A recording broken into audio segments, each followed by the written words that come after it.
श्री स्वामी समर्थ। स्वागत आहे तुमचं माझ्या YouTube चॅनल मध्ये। आजचा दिवस तुम्हाला खूप छान सुख समाधानाचा आणि आनंदाचा जावो ही स्वामींच्या चरणी प्रार्थना करते आणि आज या नवीन व्हिडिओला सुरुवात करते। तर बघा मित्रमैत्रिणींनो, उद्या 15 ऑगस्ट वार शुक्रवार आणि उद्याच्या दिवशी आलेली आहे श्रीकृष्ण जन्माष्टमी। कृष्ण जन्माष्टमी हा हिंदू धर्मातील एक महत्त्वाचा सण आहे जो भगवान विष्णू देवांचा 8वा अवतार मानला जातो।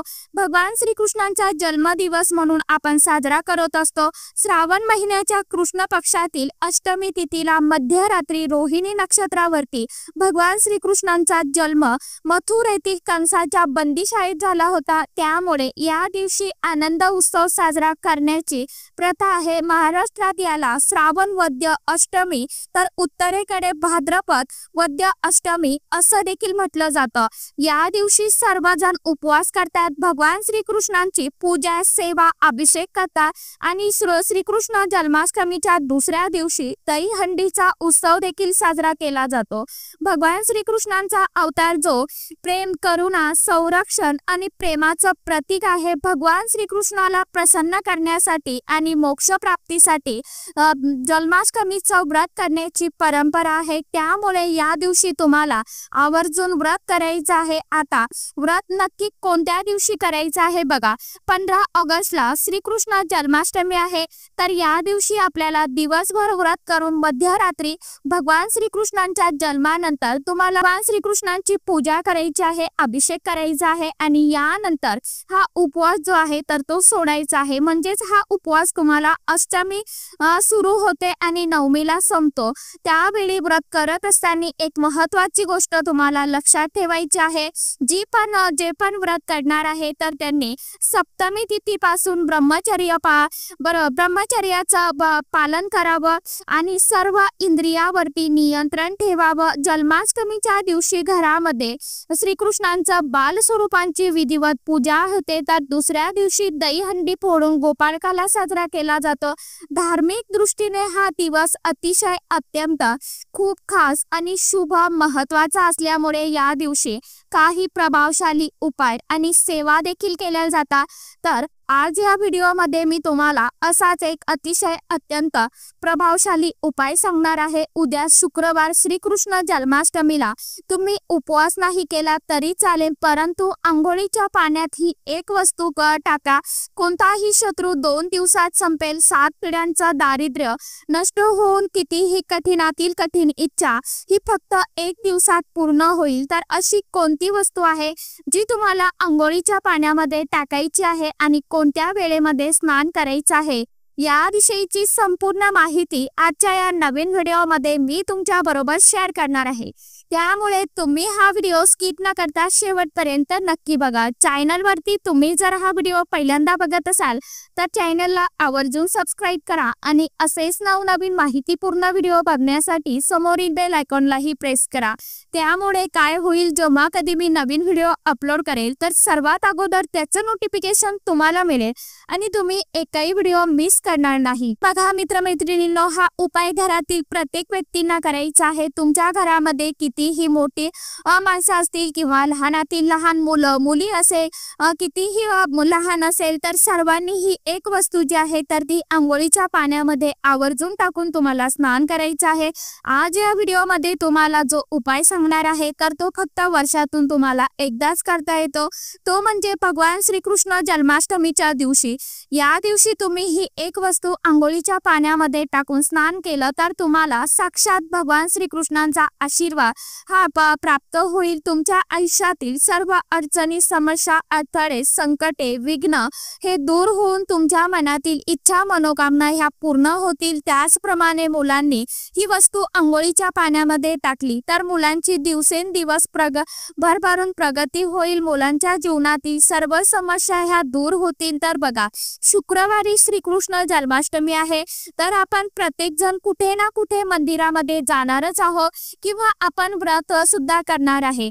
त्यावेळी घरामध्ये आपण भगवान बाळकृष्णाची म्हणजे पूजा सुद्धा करणार आहे। त्याचप्रमाणे काही छोटे मोठे प्रभावी उपाय सेवा देखील करणार आहोत।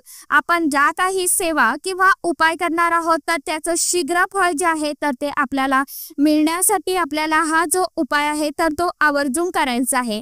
जर आपल्या घरामध्ये काही नकारात्मक शक्ती असेल किंवा काही दोष आपल्यामध्ये असेल, त्याचप्रमाणे आपले ग्रह जर कमकुवत झालेले असेल आणि अशा वेळी जर आपलं शरीर मन हे पवित्र नसेल आणि जर आपण काही उपाय सेवा केला तर त्या उपायांचा आपल्याला कधीच लाभ मिळत नाही। आणि म्हणून ज्योतिषशास्त्रानुसार विशेष स्थितीवरती स्नानाला आणि दानाला विशेष महत्त्व दिलं जातं।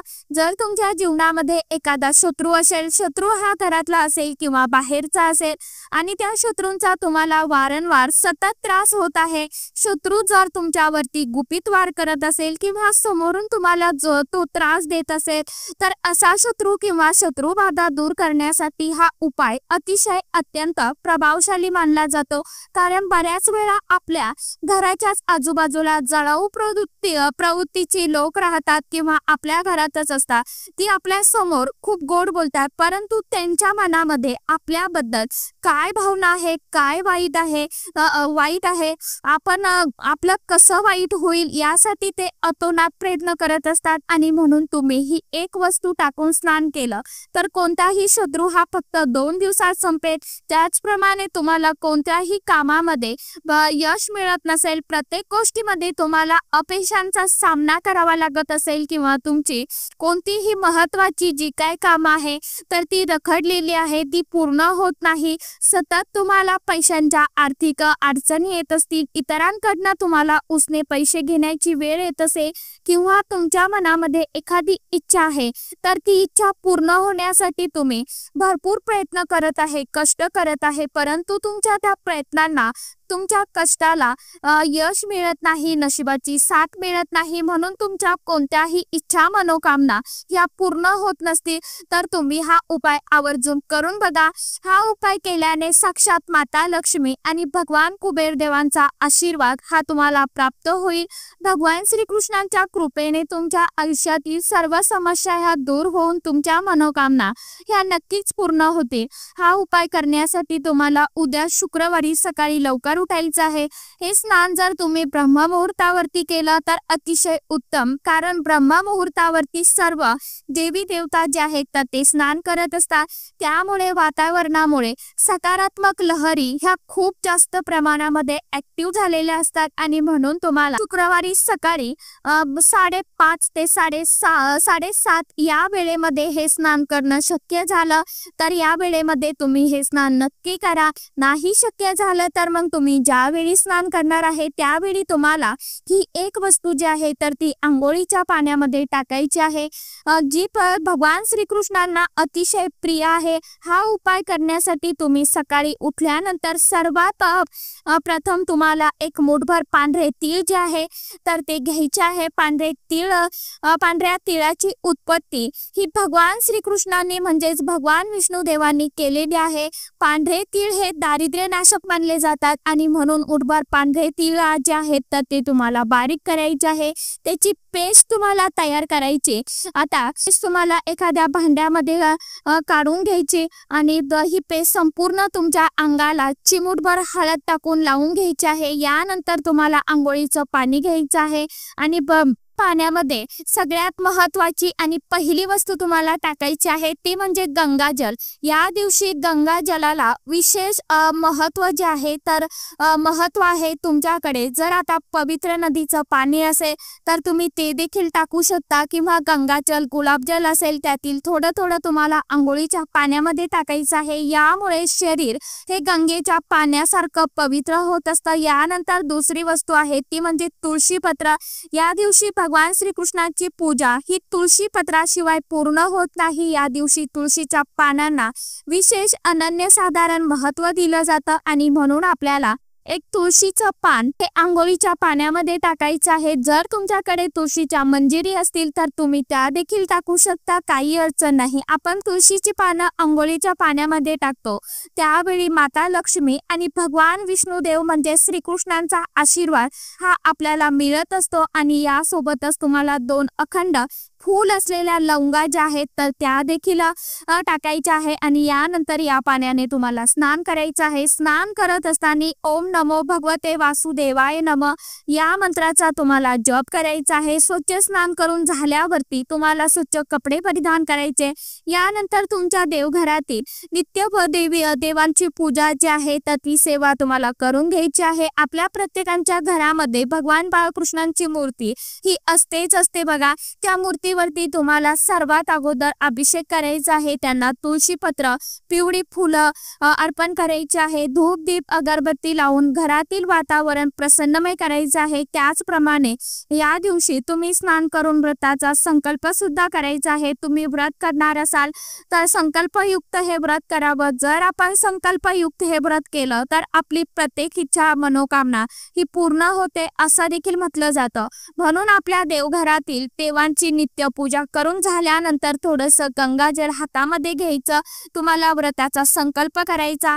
या दिवशी भगवान असं बाळकृष्णांच्या आणि बाळगोपाळांच्या स्वरूपाची पूजा केली जाते। असं मानलं जातं की हे व्रत केल्याने भगवान श्रीकृष्ण सर्व मनोकामना लवकरात लवकर पूर्ण करतात। जर तुमच्या घरामध्ये अजूनही भगवान बाळकृष्णांची मूर्ती नसेल तर ती तुम्हाला या दिवशी आवर्जून खरेदी करून आणायची आहे आणि आपल्या देवघरामध्ये व मूर्तीची विधिवत पूजन करून स्थापना करायची आहे। त्यानंतर मूर्तीवरती जर प्रत्येक एकादशीला किंवा विशेष स्थितीवरती आपण अभिषेक करून जर पूजा केली तर त्या घरातील मुलांची भरभरून प्रगती होत असते। त्या घरातील मुलांना कधीही कोणत्याही समस्यांचा सामना जो आहे तर तो करावा लागत नाही। ते घर नेहमी आनंदाने आणि गोकुळासारखं भरलेलं असतं आणि म्हणून आपल्या घरामध्ये बाळकृष्णाची मूर्ती ही असायलाच हवी।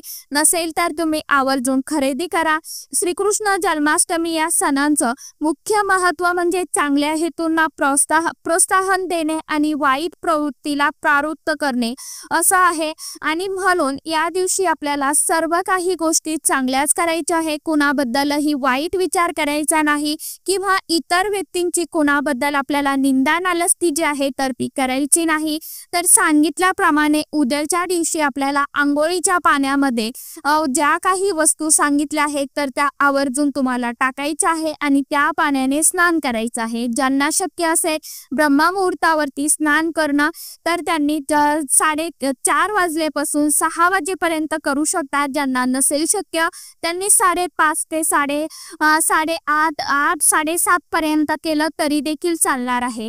तर चला आजच्या व्हिडिओमध्ये इतकीच माहिती होती। कशी वाटली नक्की सांगा। व्हिडिओ आवडला तर चॅनलला आवर्जून लाईक शेअर सबस्क्राईब जरूर करा। परत भेटूया नवीन माहितीसोबत नवीन व्हिडिओसोबत। तोपर्यंत सर्व माझ्या यूट्यूब परिवाराला श्री स्वामी समर्थ।